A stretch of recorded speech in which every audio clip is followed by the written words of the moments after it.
Estamos mais uma vez aqui, nessa manhã linda, cheia de sol, trazendo para vocês esse Espaço Mulher, né? Um espaço onde nós temos voz e vez. Agora, eu estou passando a bola aqui para a Dani, para minha colega de bancada, para que ela possa passar uma mensagem nessa manhã com a escolha que nós fizemos dessa semana. Essa semana estamos com o tema Escolhas e Sabedoria. E Dani vai ler um texto aqui maravilhoso para vocês nessa manhã. Beijo. Bom dia. Assim, hoje, 13 de dezembro de 2019, essa manhã maravilhosa de sexta-feira, como Rita já falou, sobre o tema Escolhas e Sabedorias. Então, nós escolhemos um texto reflexivo, uma mensagem, sobre esse tema que vai ser abordado, tendo como título Construa com Sabedoria. Um velho carpinteiro estava pronto para se aposentar.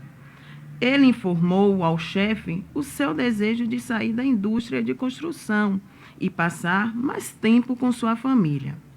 Ele ainda disse que sentiria falta do salário, mas realmente queria se aposentar. A empresa não seria muito afetada pela saída do carpinteiro, mas o chefe estava triste em ver um bom funcionário partindo e ele pediu ao carpinteiro para trabalhar em mais um projeto como um favor. O carpinteiro concordou, mas era fácil ver que ele não estava entusiasmado com a ideia. Ele prosseguiu fazendo um trabalho de segunda qualidade e usando materiais inadequados. Foi uma maneira negativa dele terminar sua carreira. Quando o carpinteiro acabou, o chefe veio fazer a inspeção da casa. E depois ele deu a chave da casa para o carpinteiro e disse: "Essa é sua casa. Ela é o meu presente para você." O carpinteiro ficou muito surpreso. Que pena! Se ele soubesse que ele estava construindo sua própria casa, ele teria feito tudo diferente. O mesmo acontece conosco. Nós construímos nossa vida, um dia de cada vez e muitas vezes fazendo menos que o melhor possível na construção. Depois, com surpresa, nós descobrimos que nós precisávamos viver na casa que nós construímos. Se nós pudéssemos fazer tudo de novo, faríamos tudo diferente. Mas não podemos voltar atrás. Você é o carpinteiro. Todo dia você martela pregos, ajusta tábuas e constrói paredes. Alguém disse que a vida é um projeto que você mesmo constrói. Portanto, suas atitudes e escolhas de hoje estão construindo a casa que você vai morar amanhã.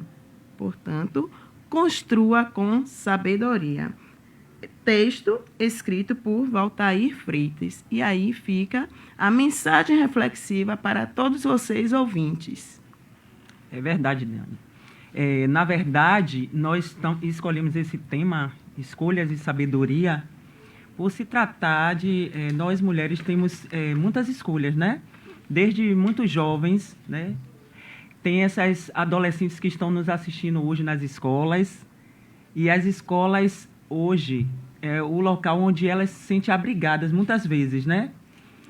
E nós escolhemos esse tema para desenvolver na mente dos nossos jovens, na hora que eles tiverem de escolher algo, né, elas ou eles, que eles possam pensar que aquela casa que está sendo construída naquele momento é uma casa onde eles vão habitar, né? E essa escolha, na hora de a gente pensar em uma pessoa, para a gente trazer hoje para a entrevista dessa manhã, nós pensamos assim, tem que ser uma pessoa que fez escolhas, que determinou todo um futuro diferente do normal que a gente vê, né?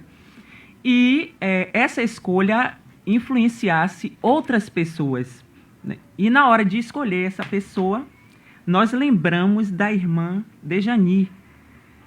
Hoje nós damos um bom dia à irmã Dejani e, desde já, agradecemos a presença dela, que a gente sabe que ela tem muitos atributos dentro do convento de Santo Amaro, convento dos humildes, e sabemos também da importância dela no nosso município, como mulher, né, e como uma freira hoje. Então, nós escolhemos você, irmã Dejani, por isso, pelas suas escolhas estarem ultrapassando só a sua vida, mas também atingindo vidas de outras pessoas. Então, nessa manhã, nós damos o bom dia a você. Bom dia, Daniela. Bom dia, Rita. Agradeço primeiramente a vocês pelo convite, né, sabendo da importância que é a vida consagrada. A todos que nos acompanham na Rádio Web Massapê Escolas, que já vem há algum tempo, alguns meses, né, de atuação aqui na nossa cidade de Santo Amaro. Então, agradeço a todos os ouvintes por essa oportunidade de estar aqui partilhando, conversando, dialogando um pouco sobre escolhas e sabedoria. Então, assim, vamos dar início, né, à nossa entrevista. Esperamos que vocês, ouvintes, estejam bem ligadinhos na nossa rádio. Se quiserem participar, nós temos o nosso WhatsApp, que é o 75988257556. E aí, para que vocês também estejam esclarecendo, né, tirando as suas dúvidas, na verdade, e aproveitar esse momento que estamos com a irmã Dejani. Então, assim, primeiramente, ela já falou o nome, mas nada melhor do que ela voltar a se apresentar, falando qual o seu nome e o que levou a tomar essa decisão de ser freira. Então, meu nome é Dejani, no convento nos chamam de irmã. Irmã Dejani Batista dos Santos, santamarense, assim como alguns aqui junto conosco. E a questão da escolha, o que me levou a abraçar a vida religiosa como tal, que, por sinal, já irei completar 25 anos no convento, né? Foi o desejo de servir aos mais pobres, os mais sofredores, principalmente na pessoa da criança. Desde muito nova, por volta de 8 a 10 anos, eu sempre tive dentro de mim o desejo de ser professora. E esse desejo foi aumentando e queria também ter uma creche, já que não almejava a maternidade. Daí despertou a vocação para a vida religiosa. Esse intento, essa moção do Espírito Santo dentro de mim para acolher, para cuidar, para zelar das pessoas, de modo particular das crianças que estivessem assim à disposição da congregação a qual eu pertenço. É importante salientar que nós estamos aqui num espaço bem informal, como se a gente estivesse sentado em qualquer lugar conversando, né? Para que as pessoas, os nossos ouvintes, se sintam bem à vontade para participar das questões. Em seguida, irmã, uma outra pergunta. Quando você descobriu a sua vocação realmente religiosa? Como agente desse por volta dos 16 anos, mas acredito que desde os 8 anos, quando fiz a primeira Eucaristia, fiz vestida de freira. E isso ficou gravado em minha mente. E já como eu tinha a possibilidade de estar sempre no convento, tanto na formação, no acompanhamento, para a preparação de primeira Eucaristia, de Crisma, eu também tive a oportunidade de ir estar com as crianças do semi-internato, não, do internato, na época era internato, e com isso foi aumentando o desejo ainda mais. Optei pelo magistério, fiz o magistério, e depois, para dar continuidade, o desejo de ter uma creche, de trabalhar com crianças, de não ser mãe provindo a crianças de dentro de mim, mas ser uma mãe, mãe de todas as mães, assim, de coração. Então, isso foi aumentando cada vez mais. Então, por volta dos 16 anos, foi que eu vim realmente me decidir, através de uma freira que acompanhava a pastoral da juventude na época. Irmã Vera Lúcia, ela nos acompanhava e isso foi aumentando o desejo cada vez mais. E daí eu fui deixando o Espírito Santo falar e por volta dos meus 20, 21 anos, eu abracei a vida religiosa e aqui estou, há quase 25 anos. Ok. É muito bom, né? A gente está ouvindo essa trajetória da irmã Dejani. E assim, a gente pergunta como ocorreu, então, a sua trajetória até chegar ao Convento dos Humildes. Já tinha falado antes, porque assim, as perguntas são interligadas, né? Exatamente. Então, eu sempre tive muito contato com as irmãs, na minha formação espiritual, de evangelização. Então, eu sempre ia muito ao convento para ajudar a cortar o cabelo das crianças, na recreação com as crianças do internato na época, porque nesse período as crianças só saíam do convento nas grandes festas, Natal, Ano Novo, São João, Páscoa. No normal, elas ficavam lá direto, porque muitas eram oriundas da zona rural aqui de Santo Amaro. Então, eu ia muito para fazer recreação com essas crianças, e com isso eu tinha contato com as irmãs. Além de, isso aqui é uma fofoca, é um segredinho, além de ir para o fundo do quintal do convento roubar as carambolas, jabuticabas, essas coisas, essas frutas deliciosas. Que maravilha, viu? É uma pergunta que eu acho que todo ouvinte gostaria de fazer. E nós, né, Dani? Isso. Eu e Dani sempre elaboramos essas questões juntas e vimos que essa pergunta é fundamental. Quais são as funções gerais de uma freira? E a sua hoje? Sua função dentro do convento? Quais são as funções gerais? Primeiramente, de rezar.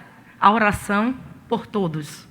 Né? Essa é a nossa função específica. Sim. E, a partir daí, que vem as outras atribuições, como o nosso cuidado com a obra social, o atender as pessoas, escutar, ouvir aquelas que precisam de um ombro amigo, de fazer um desabafo, além de administrar o patrimônio que nós temos para a nossa subsistência.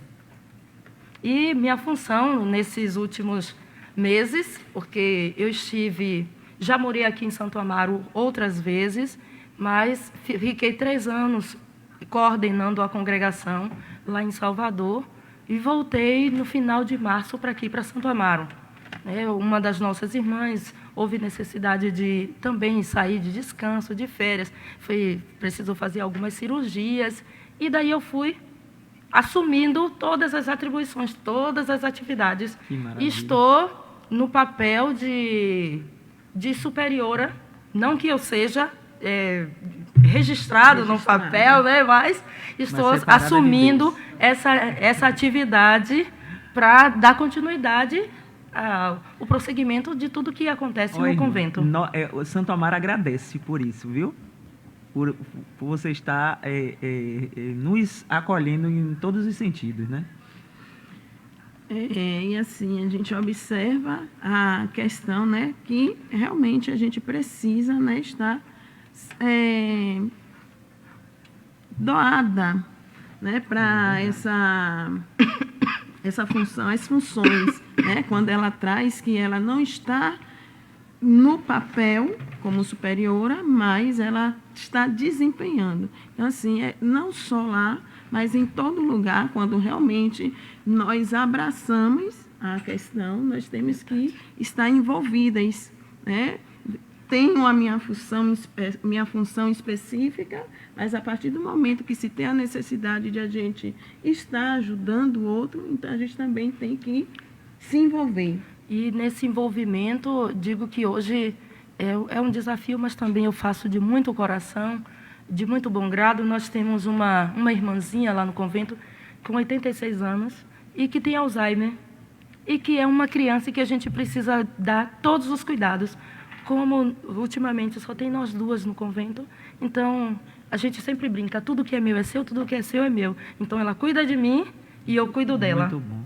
Né? Então, ainda tem esse papel do cuidado com o outro, porque assim, quando a religiosa ela começa a envelhecer, não vai para uma outra casa, não volta para a casa da sua família, mas nós quem acolhemos e cuidamos delas até o seu último momento nesta vida.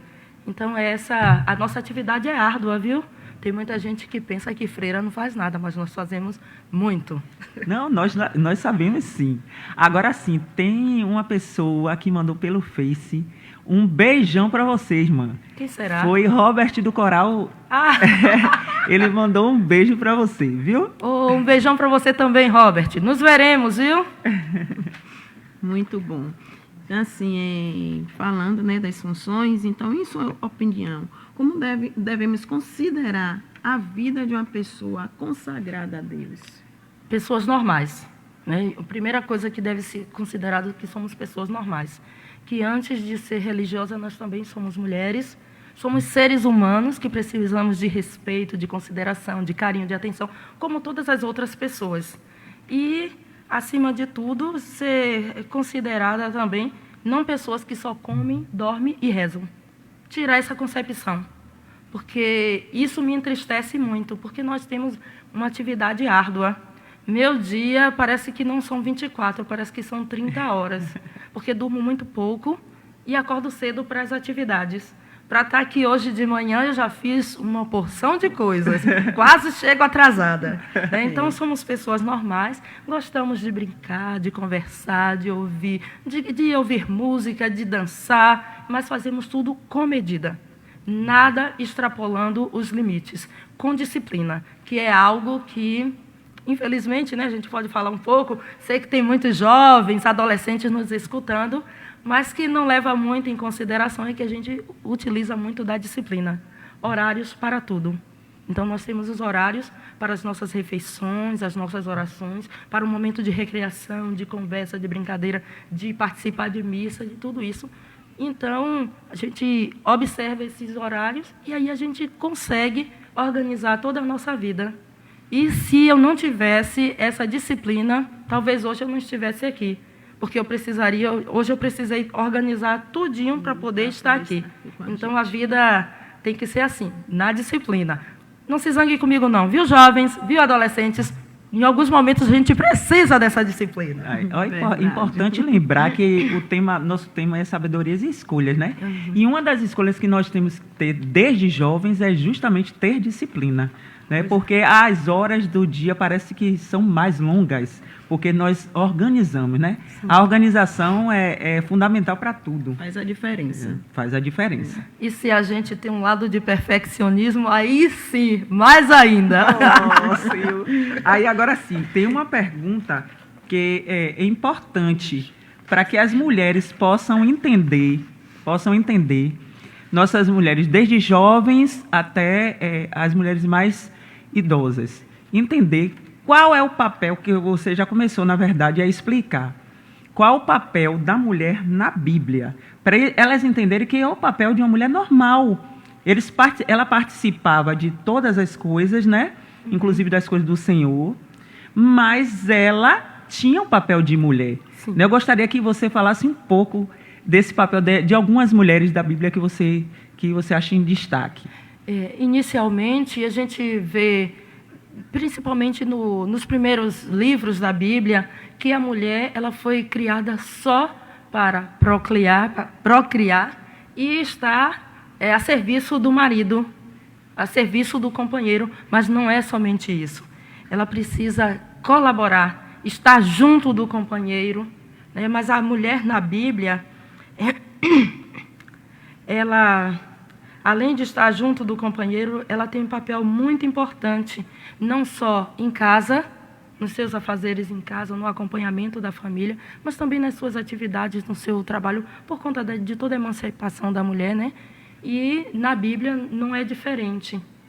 Infelizmente, alguns textos parece que diz assim: a mulher tem que ser submissa ao homem. Não, a gente precisa colaborar junto com o homem, não querendo se sobrepor, ser melhor que ele, nem se colocar em pé de igualdade. Não há necessidade disso. A mulher, por si só, ela diz quem ela é. Não precisa nem de tantas indumentárias. Isso já nos diz a Edith Stein, uma filósofa que eu gosto muito, né, que ela fala um pouco da feminilidade. É isso. Né? O papel da mulher na sociedade, bem como o papel da mulher na Bíblia. E aí a gente pode destacar Sara, Ana, a própria Maria, né, esse período mesmo de preparação para o Natal. Débora. Né? Então, a gente fala muito da figura de Maria, tem Débora, tem Débora foi Miriam. maravilhosa. Né? Então, Judite, se eu for elencar aqui, a Rainha Esther, a Rainha Esther tem um papel assim importantíssimo na Bíblia. Ela não era só submissa, ela estava junto. E se preocupava não só consigo, mas também com quem estava ao seu derredor. Então, se eu for elencar aqui o nome das mulheres, a gente vai ficar aqui muito tempo e dizendo a importância de cada uma delas na Bíblia. Então, a mulher não é, de forma nenhuma, não é para ser menosprezada. Ela é para ser cuidada, zelada, bem como ela faz, respeitada, considerada como tal. Que tristeza essa questão do feminicídio. É verdade. Dói muito assistir um jornal e saber que a mulher foi assassinada porque não queria mais o relacionamento. Não é obrigada. Né? Quando a pessoa vê, teimar com uma coisa que está vendo que não dá certo, é burrice. Então é bom cada um ir para o seu lado. Né? Mas, infelizmente, não é assim que a banda toca, que os homens percebem isso. Me desculpe aí os homens, viu? Mas não são todos, né? Tem as suas exceções. Mas é muito triste um homem agredir uma mulher porque ela não quer mais, porque não dá, ela já percebeu que aquele relacionamento não dá certo. Então, precisamos observar, voltar a ler, dar uma olhadinha na Bíblia, ver a importância das mulheres, né, a partir da palavra de Deus e disso aí refletir na sociedade hoje. Muito bom. Verdade. Então, assim, a irmã já veio falando sobre sua trajetória, o seu dia a dia. É certo, né, que a irmã se identifica com a sua ordem religiosa. Mas como é ser religiosa em sua congregação? A senhora já falou um pouco sobre isso.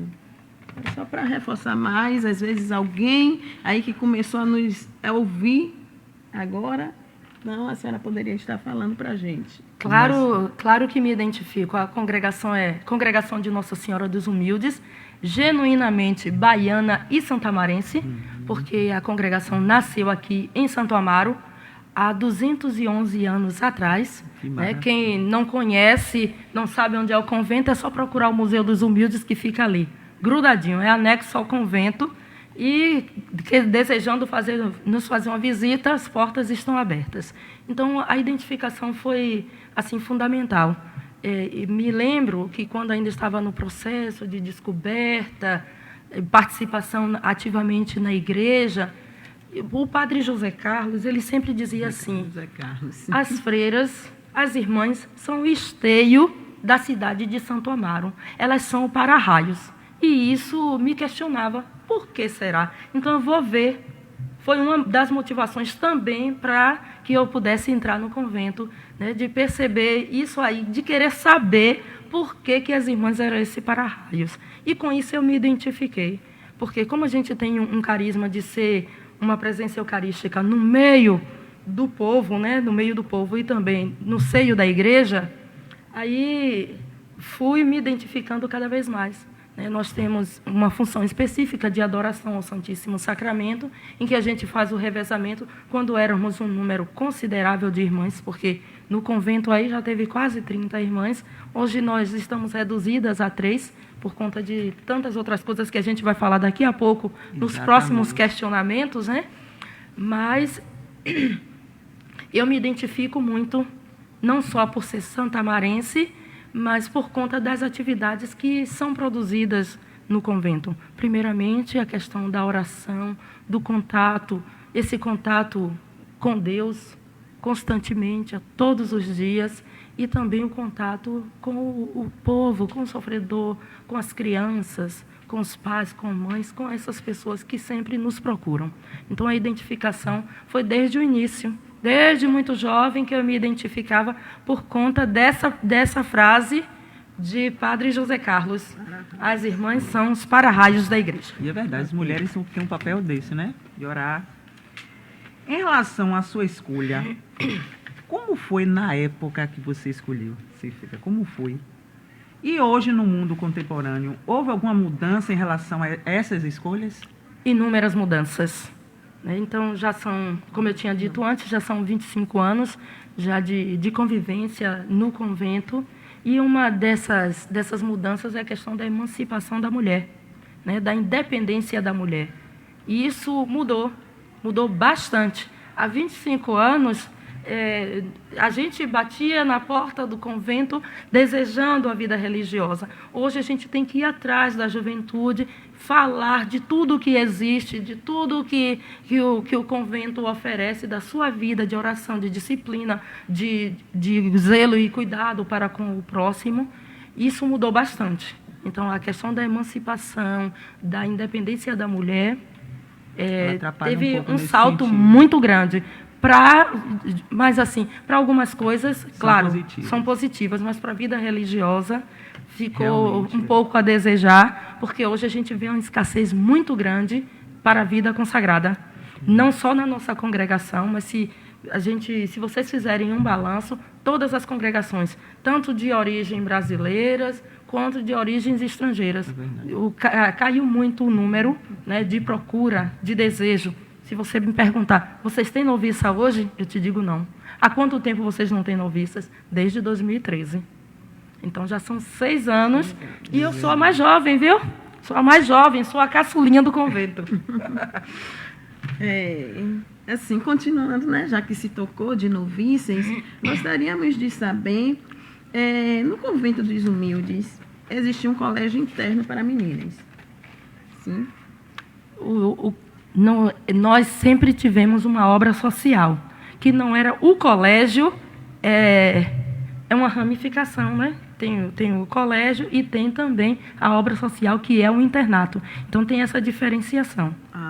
Não era o colégio em si que era interno. Importante, né? Está trazendo essa diferença. Logo no início, houve uma imposição para que fosse fundado o recolhimento. Havia necessidade de ter uma obra social, um trabalho educativo. Certo. E, com isso, começamos com o internato. Então, as crianças elas eram educadas lá. Não era uma escola como hoje a gente tem a Escola Nossa Senhora dos Humildes. As crianças eram educadas, somente meninas. Sempre trabalhamos com o ramo feminino. E elas eram educadas lá dentro, junto com as irmãs. E, a partir daí, que houve a necessidade de se criar a escola. E, com isso, separou internato de escola. Certo. Agora, assim, há quanto tempo, em média, assim, mais ou menos, há quanto tempo atrás ocorreu o começo, esse pensamento de ter o internato? Tem muitos anos. Mais de 100 anos. Mais de 100 anos. Muito mais de 100 anos, já que foi uma imposição, né? Então, nós já começamos o nosso trabalho, as nossas atividades, as irmãs, primeiramente, como recolhidas, já com essa intuição. Certo.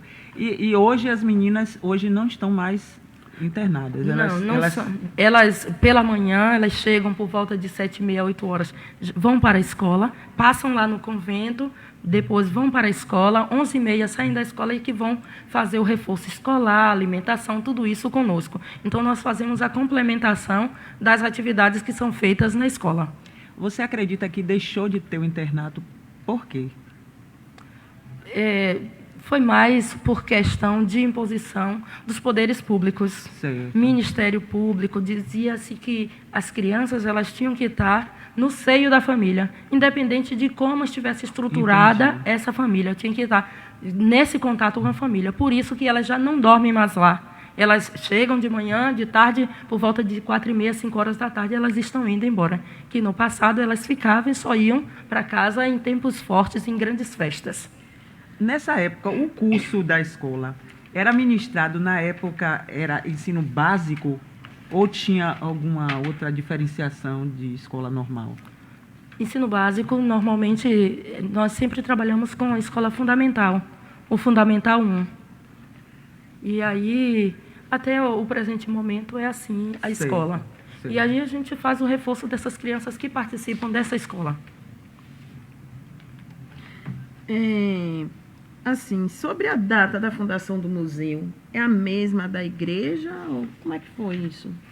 Veja, o museu foi um convênio que foi firmado com o Instituto do Patrimônio Artístico Cultural por volta de, já deve ter mais ou menos 35 a 40 anos. Então, a igreja ela existe desde a sua fundação em 1808, que foi o início da fundação dessa nossa igreja e da vida do recolhimento de Nossa Senhora dos Humildes. Então, a igreja ela é parte da nossa casa, mas por conta de uma circunstância, quando o convento estava muito estragado e as irmãs não tinham assim como fazer uma restauração, uma reforma bem acirrada, então houve a proposta do IPAC de fazer do espaço da igreja o museu. É tanto que o convento também faz parte do tombamento desse museu. É importante saber disso. Agora, uma pergunta também que é interessante, que nós pensamos, né, Dani? Isso. Foi, vocês desenvolvem alguma atividade para angariar renda? Sim. Como o famoso biscoitinho, né? Que a gente fala sempre, os biscoitinhos. Então, uma da forma de nos mantermos também é essa venda dos siquilhos, que já são muitos anos, que as irmãs, a proporção que vão entrando, vão aprendendo, nós vamos fazendo esses siquilhos, e até hoje a gente vende. Ontem mesmo eu passei no banco, em algumas lojas, já tem assim alguns clientes VIPs que nos pedem, ligam, e dizem, irmã, hoje eu quero biscoitinho, hoje eu quero de coração, hoje eu quero a bolachinha de goma. Então, também é uma forma de também nos mantermos, né? Porque nossa forma de subsistência primordial são os aluguéis das casas que nós temos, que foram deixadas pelo nosso fundador para a nossa subsistência. Sei, que foi também que, se por um acaso ele não tivesse adquirido esse patrimônio, a congregação não poderia ter existido. Tinha que ter algo para se automanter, para daí existir. Então, foi condição. E aí a gente tem algumas casas que a gente aluga e, com isso, a gente paga as nossas contas, inclusive ajuda na alimentação das crianças que são assistidas, que são 30 meninas na faixa etária de 5 a 11 anos. Agora, o que é importante, Dani, como foi importante ela falar sobre a organização do tempo. Olhe quantas atribuições você nos falou nessa manhã, né? Porque se fosse realmente uma coisa que não fosse organizada, né, tivesse realmente esse padrão de tempo organizado, jamais você conseguiria fazer tantas coisas, né? E assim, e na fala dela, percebemos que hoje só são em 3. Né? E mesmo assim consegue dar conta de tantas atribuições. Nós temos 3 somente no número, mas em atividade somente 2. Porque uma tem Alzheimer, então nós que temos que cuidar dela. Então, ela não tem, assim, não desenvolve muito rápido, o raciocínio está bem reduzido. Então, a gente precisa estar conduzindo as coisas em todos os momentos. Ok, então assim, já estamos, né, no tempo estourado, mas antes da irmã, né, tá finalizando, sintetizando esse resultado da escolha dela hoje na vida. Então, vamos também, assim, dar um abraço, um beijo, mandar um beijo para Ulisses Jesus, que está ligado na web Rádio Massapê, Antônio Carlos, Ubiraci Silva, Alda Borges e Ivani Pinheiro. E como a gente falou das atividades para angariar fundos, e a vendagem do siquilho é o que está mais em alta, e a procura, graças a Deus, é muito boa. E vocês não sabem o quanto isso nos ajuda, porque nós, como somos um número bastante reduzido, nós precisamos ter funcionários para o trato, para continuar e administrar o convento, que é muito grande. Vocês vão ter a oportunidade de ir lá e conhecer todo o espaço físico, né?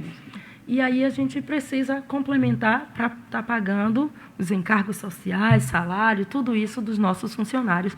E, por falar nisso, esse final de semana vai acontecer a Feira da Paróquia da Purificação, vai ser na Praça da Purificação, e nós estaremos lá vendendo os nossos siquilhos. Quem quiser saborear, degustar, é muito bom, viu? É tentador, quando eu sento para comer, assistindo uma TV, tomando um cafezinho preto, o pacote vai todo. Então, vale a pena, é delicioso. Quem quiser nos ajudar, é só nos procurar. Nós estamos abertas a todas as ajudas e também, porque dessas ajudas nós buscamos ajudar outras pessoas também. Assim, só para fortalecer o que a irmã tinha dito antes, que a vida dela é uma vida normal como outra pessoa qualquer. Olha o que ela disse, que quando ela para assistir TV com um biscoitinho, é diferente do que a gente faz? Não, é verdade. Agora sim, qual o resultado da sua escolha hoje em sua vida? A escolha que você fez de ser freira. O que é que você tem hoje para dizer a nossos ouvintes em relação ao resultado? O que é que você pode pensar em relação a essa escolha? Com crescimento contínuo. Eu acredito que o que eu era há 25 anos atrás, isso foi se moldando, se modificando com o passar do tempo, com o passar dos dias. Então, eu acredito que o crescimento, tanto espiritual como profissional, porque tive a oportunidade de estudar, de fazer faculdade, fazer pós-graduação, essa coisa toda, e deslanchar um pouco nesta vida, né? Então, a vida religiosa, ela requer disciplina, é muito exigente, mas também é muito proveitosa. Nós temos oportunidades para tudo, mas tudo com muita medida, tudo muito organizado, e que vale a pena. Você jovem, olhe, que está aí escutando a Rádio Web Massapê, desejar, quiser nos conhecer, fazer uma experiência de vida religiosa, pode nos procurar, viu? Irmã Dejani está lá no convento. Se não tiver, deixa um recadinho, um bilhetinho, que a gente entra em contato, viu? Mas vale a pena a vida religiosa. Tem muitos percalços, dificuldades, claro, normal, como a vida de qualquer outra pessoa, né? Como eu disse, somos pessoas normais. Não somos santas, não somos deusas, nós somos seres de carne e osso, né, que tem suas limitações, mas que busca a cada dia trabalhar as limitações para sermos melhores. E com isso, já vou assim agradecendo a atenção de vocês, viu? Valeu a pena estar aqui esses minutos, né? 40, 50, passou tão rápido que eu nem sei quantos minutos foram, né? É verdade. E aberta, viu? Se quiserem me convidar para a gente estar conversando outros assuntos, outros temas. Né? Acredito que daqui até lá a garganta vai estar melhor, né? Porque está meio inflamada, mas estou assim, disponível. Gosto de brincar, gosto de conversar, sou muito aberta, gosto de trabalhar com a juventude, não só com crianças, mas também com a juventude. Chamo a atenção, mas também brinco, caio na gandaia com eles, de acordo com as minhas limitações. Muito obrigada. Obrigada. Nós que agradecemos, né, essa manhã maravilhosa com a irmã Dejani. Realmente é uma pessoa assim, bem extrovertida. É verdade. Antes mesmo desse espaço, tive a oportunidade de conversar com ela. E assim percebemos que essa pessoa mesmo que acaba de mandar um recadinho aí para vocês ouvintes. Então aproveitem. E assim, desde já agradecemos realmente a presença da senhora aqui. E assim que for possível, estaremos de volta, né, com a senhora, com outros temas que vamos estar aqui conversando. E a vocês, ouvintes, o nosso muito obrigada pela participação de vocês. Queremos agradecer a presença, né, da irmã que se disponibilizou em sair dos seus atributos, né, de toda a organização de seu tempo, né, e desde já sabemos que foi muito positivo e as ouvintes certamente estarão também pensando desse jeito, viu, irmã? Muito obrigado. E eu deixo o nosso abraço, né, meu e de Dani e da irmã Dejani, para todos os ouvintes dessa manhã. Curiosidades do Natal. Quem nunca acreditou em Papai Noel? Um velhinho com roupas vermelhas, barba branca, cinto e botas pretas e passa de casa em casa para deixar presente às famílias, de geração em geração.